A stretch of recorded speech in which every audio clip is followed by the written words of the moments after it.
স্বাগত জানাচ্ছি সংবাদযোগে। দিনের প্রধান সংবাদ এবং তার বিস্তারিত বিশ্লেষণ নিয়ে আপনাদের সঙ্গে আছি আমি মাহবুব হাসান। শুরুতেই জেনে নেই কি থাকছে আজকের সংবাদযোগে। দলের ইচ্ছার প্রতিফলন এবং একটি সরকারের ইচ্ছার প্রতিফলনে এই জাজমেন্টটি হয়েছে, কাজেই এটা টিকতে পারে না এবং সেই জন্য সেই কথা আমরা বলেছি। এই জন্য এই রিভিউ পিটিশনটা অ্যালাউ হবে এবং আমাদের পক্ষে ইনশাআল্লাহ আমরা আশা করি যে 20 তারিখে আমাদের পক্ষে জাজমেন্ট উত্তরায় পেরিয়ে এখন আবার সকলের কাছে মনে হচ্ছে এই তত্ত্বাবধায়ক সরকার ব্যবস্থাই আমাদের গণতন্ত্রের জন্য সবচাইতে গ্রহণযোগ্য মাধ্যম। তো আমরা এক্সপেক্ট করব আমাদের আপিল বিভাগ সকলের কাছে গ্রহণযোগ্য এই মাধ্যমটিকে বিচার বিভাগীয় প্রনাউন্সমেন্টের মাধ্যমে বাংলাদেশের সংবিধানে অন্তর্ভুক্ত করবেন। এবারে থাকছে বিস্তারিত। তত্ত্বাবধায়ক সরকার ব্যবস্থা ফিরবে কিনা তা জানা যাবে 20 নভেম্বর। প্রধান বিচারপতি রেফাত আহমেদের নেতৃত্বাধীন আপিল বিভাগ রায়ের জন্য এই তারিখ নির্ধারণ করেছেন। আইনজীবীরা বলছেন, গণতন্ত্র মজবুত করতে তত্ত্বাবধায়ক ব্যবস্থার বিকল্প নেই। সর্বোচ্চ আদালত সুপ্রিম কোর্টের আপিল বিভাগের শুনানিতে আগামী নির্বাচন নয়, তার পরের নির্বাচন থেকে তত্ত্বাবধায়ক সরকারের মাধ্যমে নির্বাচন চেয়েছেন বিএনপি, জামায়াত সহ অপরাপর আবেদনকারীরা। শুনানিতে অংশ নেওয়া বিভিন্ন পক্ষের আইনজীবীরা সাংবাদিকদের এমন তথ্য জানিয়েছেন। এ নিয়ে কথা বলবো আজ। আমাদের সঙ্গে আছেন ব্যারিস্টার তারিক বিন আজিজ, সিনিয়র আইনজীবী, এবং অধ্যাপক এজিএম নিয়াজউদ্দিন, রাজনীতি বিজ্ঞান বিভাগ, চট্টগ্রাম বিশ্ববিদ্যালয়। আপনাদের স্বাগত জানাচ্ছি ৭১ জার্নালে। ব্যারিস্টার তারিক বিন আজিজ, আমরা দেখছি শুনানির পরে একটা আগামী 20 নভেম্বর রায় ঘোষণার দিন ঠিক করা হয়েছে। সবাই মোটামুটি আইনজীবী যারা এখানে শুনানিতে ছিলেন, রাষ্ট্রপক্ষ এবং যারা রিটকারী, সবার আইনজীবীরাই আশা করছেন যে রায় পক্ষে আসবে। তার মানে হচ্ছে যে তত্ত্বাবধায়ক সরকার ব্যবস্থা আবার ফিরে আসার আশা করছেন তারা এই রায়ের মাধ্যমে। আপনি একজন প্র্যাকটিশনার হিসেবে আসলে কি দেখেন? ধন্যবাদ আপনাকে। আজকে অ্যাকচুয়ালি এই আলোচনার বিষয়টি অত্যন্ত যুগান্তকার একটি সময়ে আপনি তুলেছেন। বাংলাদেশে 1996 সালে একটি রাজনৈতিক প্রেক্ষাপটে সর্বদলীয় কনসেনসাসের ভিত্তিতেই এই তত্ত্বাবধায়ক সরকার ব্যবস্থা শুরু হয়েছিল। আপনি দেখবেন যে আসলে কেয়ারটেকার গভর্নমেন্টের এই কনসেপ্টটা অ্যাকচুয়ালি বাংলাদেশের যে গণতান্ত্রিক ধারা, এই ধারাটাকে আসলে ফার্দার স্ট্রেংথেনিং করবার অংশ হিসেবেই ইনকর্পোরেট হয়েছিল কনস্টিটিউশনে। এবং মে 2011, 10 মে 2011 অ্যাকচুয়ালি তৎকালীন যে সরকার ছিল, আমরা যেটাকে ফ্যাসিস্ট রেজিম বলছি, তারা সুপ্রিম কোর্টকে ব্যবহার করে বিচারপতি খায়রুলের নেতৃত্বে এই সংবিধানের ত্রয়োদশ সংশোধনী যেটা হয়েছিল সেটাকে আনকনস্টিটিউশনাল ডিক্লেয়ার করার মধ্য দিয়ে পরবর্তীতে পার্লামেন্ট অ্যাকচুয়ালি এই 13 অ্যামেন্ডমেন্ট যখন supreme court null and void করে, তখন পার্লামেন্ট এটা 30 জুন 2011-তে এটা অ্যাবলিশ করে কেয়ারটেকার গভর্নমেন্টটা। এই অ্যাবলিশ করার প্রেক্ষাপটে কি হয়েছিল এটি আমি বিস্তারিত আলোচনায় যাচ্ছি না, শুধু আমি এইটুকু বলতে চাই, আপনি পরবর্তীতে 2014 নির্বাচন দেখেছেন, আপনি পরবর্তীতে 2018 রাতের নির্বাচন দেখেছেন এবং পরবর্তীতে 2024 নির্বাচন দেখেছেন। তত্ত্বাবধায়ক সরকার ব্যবস্থার প্রচলন ছিল বাংলাদেশের গণতান্ত্রিক যাত্রাটাকে স্ট্রেংথেন করার জন্য এবং সেটাকে সুপ্রিম কোর্টকে ব্যবহার করে এবং আপনার যে সুপ্রিম কোর্টের অ্যাপেক্স যে বডি, অ্যাপিলের ডিভিশন, তাকে রাষ্ট্রের পুডলে রূপান্তরিত করে সরকার বাংলাদেশের গণতন্ত্রের মূলে যে কুঠারাঘাত করেছিল, সেটি আমি মনে করি যে 20 নভেম্বর বর্তমান সুপ্রিম কোর্টের সেই ইন্ডিপেন্ডেন্সিটাকে পুনরুদ্ধার করবে। এবং এ বিষয়ে সকল আইনজীবী এবং দেশের মানুষও আমি মনে করি এটার সাথে একমত যে বাংলাদেশের চলমান প্রেক্ষাপটে এই রায়টি একটি তাৎপর্য বহন করবে।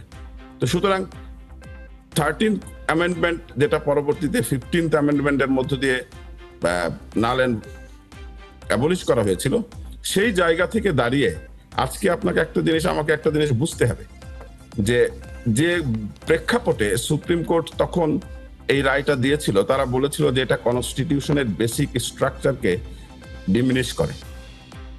কিন্তু প্রশ্ন হচ্ছে, অ্যাকচুয়ালি আপনি এখানে লক্ষ্য করবেন যে ওই রায়টার মধ্যে বিচারপতি ইমান আলীর যে ডিসেন্টিং জাজমেন্ট ছিল সেটা কিন্তু আসলে more powerful than the majority's judgement.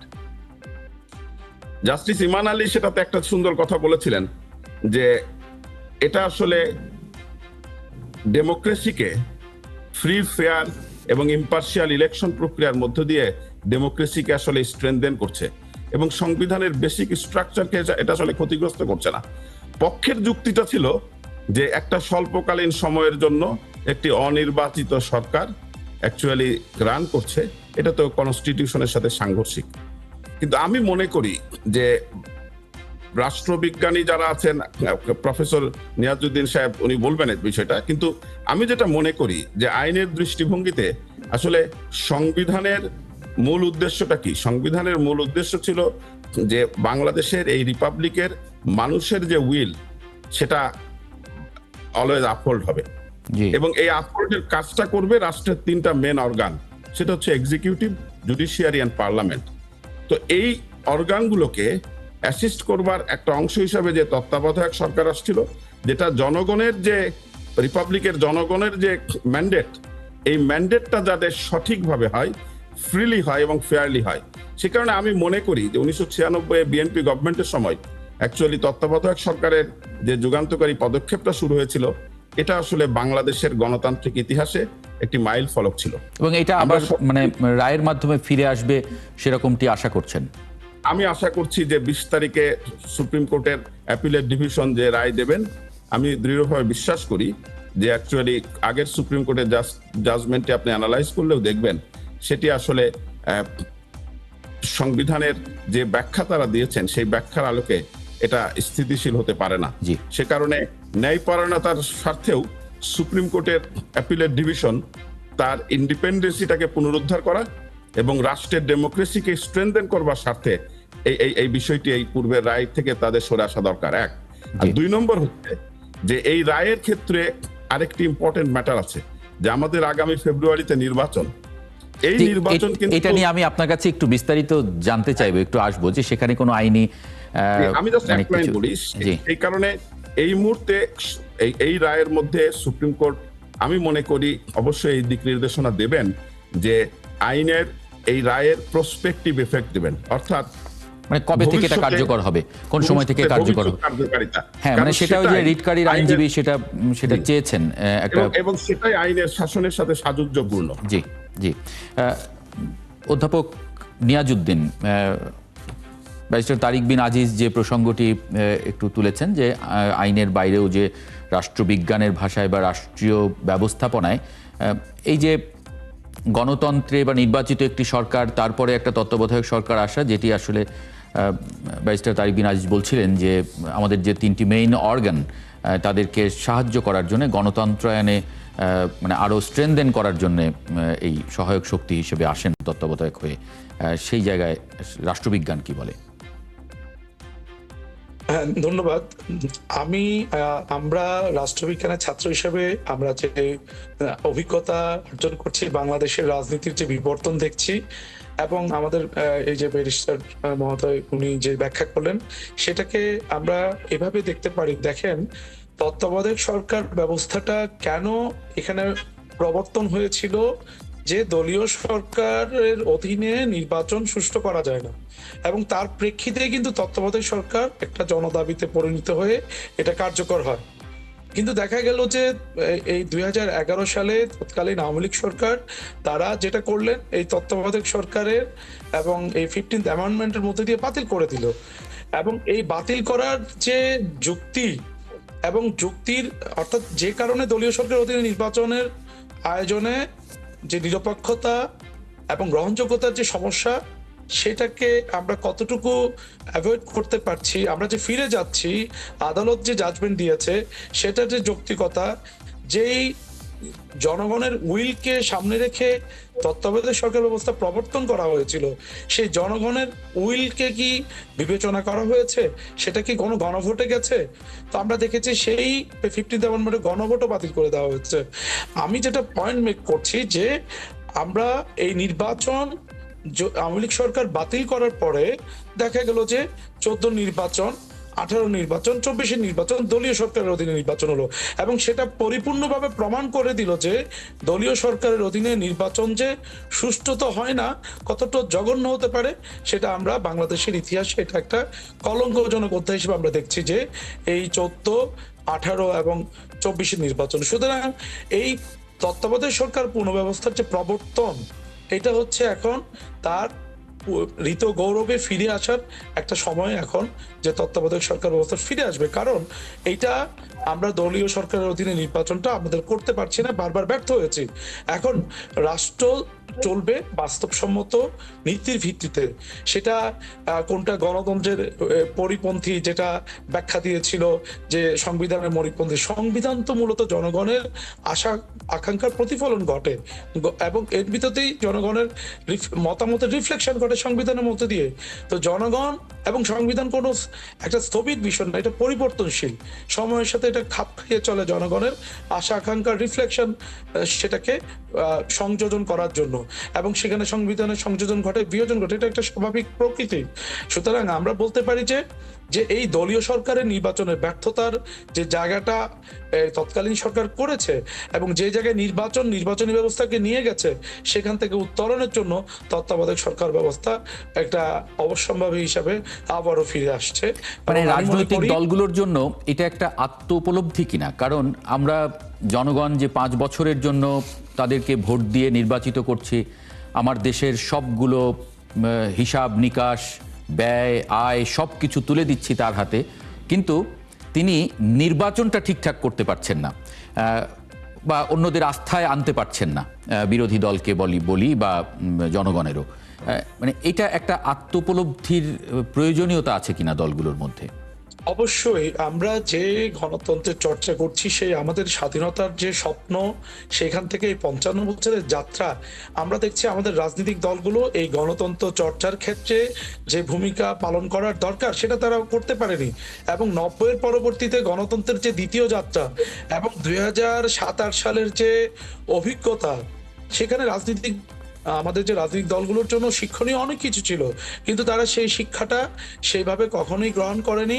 এবং বর্তমানে এই যে আমরা এই পথটুকু পাড়ি দিয়ে এসে 24-এর গণ অভ্যুত্থানের পরে আমরা যে নির্বাচনী ব্যবস্থা নিয়ে যে কথা বলছি, এবং অবশ্যই সেখানে আত্ম উপলব্ধির জায়গাটা রাজনৈতিক দলের জন্য অত্যন্ত গুরুত্বপূর্ণ। কারণ যেহেতু জনমানুষের রাজনীতি করবে, রাজনৈতিক দলগুলো জন আকাঙ্ক্ষার প্রতিফলন এবং জনগণের যে অধিকার, যে গণতান্ত্রিক রাষ্ট্রের মূল ভিত্তি হচ্ছে জনগণ, তার অধিকার প্রয়োগের জন্য তারা যে তার প্রতি যে জনগণের আস্থা, সেটা বিনির্মাণের একটা বিষয় আছে। এবং রাজনৈতিক দলগুলোর অবশ্যই উপলব্ধি আছে যে কোনো প্রকারে ক্ষমতা কক্ষিগত করা এবং নির্বাচন ব্যবস্থাকে প্রভাবিত করার যে প্রয়াস, সেই জায়গা থেকে বেরিয়ে আসার একটা অবশ্যই আত্মোপলব্ধি করতে হবে রাজনৈতিক দলগুলোকে। তাতেই কিন্তু আমাদের গণতন্ত্র আস্তে আস্তে আরো বিকশিত হবে, এবং আমাদের যে জন আকাঙ্ক্ষা তৈরি হয়েছে সেগুলো আস্তে আস্তে আমরা পূরণ করতে পারবো বলে আমি মনে করি। ব্যারিস্টার তারিক বিন আজিজ, আপনি শেষে যে প্রসঙ্গটি এনেছিলেন যে 20 তারিখে রায় হয়ে গেলে, মানে আইনজীবীরা বলছেন যে এবার থেকে তারা চাইছেন যে যাতে সামনে যে নির্বাচন আছে সেই নির্বাচন না, এর পরের নির্বাচনগুলো থেকে, কিন্তু মানে সেখানে মানে কি ধরনের আইনি একটা পরিস্থিতি তৈরি হতে পারে? কারণ এটা তো কোর্টের ব্যাপার, কোর্ট তো স্বাধীন, সার্বভৌম। তারা যদি এই অবজারভেশন, মানে আমি চাইতে পারি কিন্তু অবজারভেশন না দিলে আমার তো আর সেখানে কিছু করার নেই, সেটাও আসতে পারে, রায় যে কোনোটা হতে পারে সেই জায়গা থেকে। জি, আপনাকে ধন্যবাদ। এটি একটি অত্যন্ত গুরুত্বপূর্ণ কনস্টিটিউশনাল প্রভিশনস ব্যাপারের প্রশ্ন, কিন্তু বিষয়টা হচ্ছে যে আপনাকে আমাকে বুঝতে হবে যে সুপ্রিম কোর্টের এই রায়টি অ্যাকচুয়ালি 13th অ্যামেন্ডমেন্টের বিষয়ে এবং বিশেষ করে তত্ত্বাবধায়ক সরকারের পুনরায় প্রতিষ্ঠার বিষয়ে, এটার এ কারণে আমরা বলছি যে এটা প্রসপেক্টিভ হওয়া দরকার। এর কারণটা হচ্ছে যে আপনি এখন যে ইন্টারিম গভর্নমেন্ট আমরা বলছি, এই গভর্নমেন্ট কিন্তু অ্যাকচুয়ালি একদম পুরোপুরি আপনি যদি সংবিধানের যে স্ট্রাকচারের মধ্যে বলেন সেটা কিন্তু তারা নেই। আবার যদি আপনি কিন্তু এটাকে যে অসাংবিধানিক বলতে পারছেন তাও না। এটা এই জন্য বলা দরকার যে এটা এই জন্য অসাংবিধানিক না, কারণ সংবিধানের আর্টিকেল 7 বলছে যে all powers in the Republic belongs to the people, জনগণ সকল ক্ষমতার মালিক। তো জনগণ যদি সকল ক্ষমতার মালিক হয়, তাহলে জনগণ অ্যাকচুয়ালি যে জুলাইয়ের যে অভ্যুত্থান, জুলাইয়ের যে বিপ্লব, মহান মুক্তিযুদ্ধের পরে এরকম রক্তস্নাত বিপ্লব জুলাই বিপ্লবে হয়েছে। তো জুলাইয়ের এই বিপ্লবের ফল হিসেবে আমরা কিন্তু এখন যে প্রক্রিয়ার মধ্যে আছি বা যারা সরকারে আছেন তারা মানুক বা না মানুক, এটাই সত্যি। তো সেক্ষেত্রে এই সময়টাতে কিন্তু তারা বিপ্লবী সরকার না, যেহেতু তারা কনস্টিটিউশনের আন্ডারে শপথ নিয়েছেন। আবার তারা কনস্টিটিউশনের আন্ডারেও কনস্টিটিউশনাল গভর্নমেন্ট না, তাহলে তো তাদেরকে 90 দিনের মধ্যে নির্বাচন দেওয়া উচিত ছিল, যেটা 1 বছর পার হয়ে গেছে।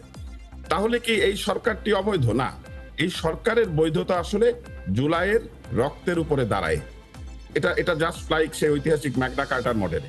তো সে কারণে আমি বলছি যে এই সরকারের কাছে এখন যে প্রধান এজেন্ডা এই জুলাই বিপ্লবের মধ্য দিয়ে, সেটা হচ্ছে পিপুলসের ডেমোক্রেটিক যে ম্যান্ডেট, গণতন্ত্র থেকে যে আমরা পিছলে পড়েছিলাম, সেই জায়গাটাতে উত্তরণের যে ফার্স্ট স্টেপ, সেটি হচ্ছে একটি নিরপেক্ষ নির্বাচন, এবং সেই নির্বাচনটি আমরা ফেব্রুয়ারিতে এক্সপেক্ট করছি।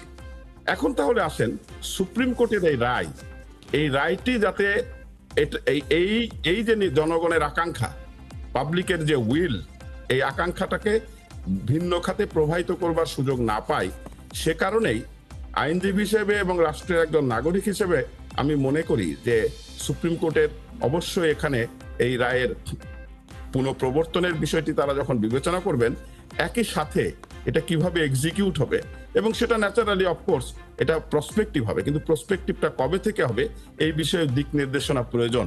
আর না হলে আমি যেটা আলোচনা করছি যে আসলে at the end of the day আমরা আসলে চাই কি?